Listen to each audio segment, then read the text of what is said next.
ఇక తెలంగాణ రైతులకి good news అందిస్తా ఉంది రాష్ట్ర ప్రభుత్వం. తెలంగాణ రైతు భరోసా సాయం ఎప్పటి నుంచి అందబోతోంది.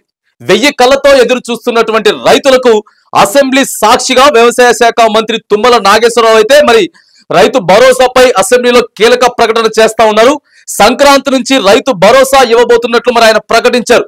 రైతు భరోసాపై అసెంబ్లీలో చర్చను ప్రారంభించినటువంటి మంత్రి ఇక సభ్యులు సలహాలు సూచనలు ఇవ్వాలని చెప్పి కోరారు. గతంలో మాదిరి కాకుండా సాగు భూములకు మాత్రమే సాయం అందించేందుకు సబ్ కమిటీని ఏర్పాటు చేశామని చెప్తా ఉన్నారు. ఇక సంక్రాంతి నుంచి మాత్రానికి రైతులకి రైతు భరోసా అందించబోతున్నట్లు మాత్రానికి అసెంబ్లీలో ప్రకటించారు తుమ్మల.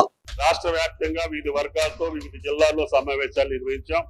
అంతేకాకుండా వీడియో కాన్ఫరెన్స్ ద్వారా రైతుల నుంచి ప్రతిపాదిత పథకం గురించి సహకార సంఘాల నుంచి కూడా ప్రత్యేక సమావేశాలు ఏర్పాటు చేసి వారి యొక్క ఉద్దేశాలను కూడా గమనంలోకి తీసుకోవడం జరిగింది. ఇప్పటికే వివిధ మార్గాల ద్వారా అభిప్రాయాన్ని సేకరించిన గౌరవ ముఖ్యమంత్రి గారి ఆదేశాల మేరకు జనవరి నుండి అమలు చేయ తలపెట్టినటువంటి రైతు భరోసాకు సంబంధించి గౌరవ సభలో సభ్యుల యొక్క అభిప్రాయాలు కూడా తీసుకొని భవిష్యత్తులో రైతు భరోసా యొక్క విధి విధానాలని ప్రకటించి రేపు సంక్రాంతి పండుగ నుంచి రైతు భరోసా ఇవ్వాలనేది ప్రభుత్వం యొక్క ఆలోచన.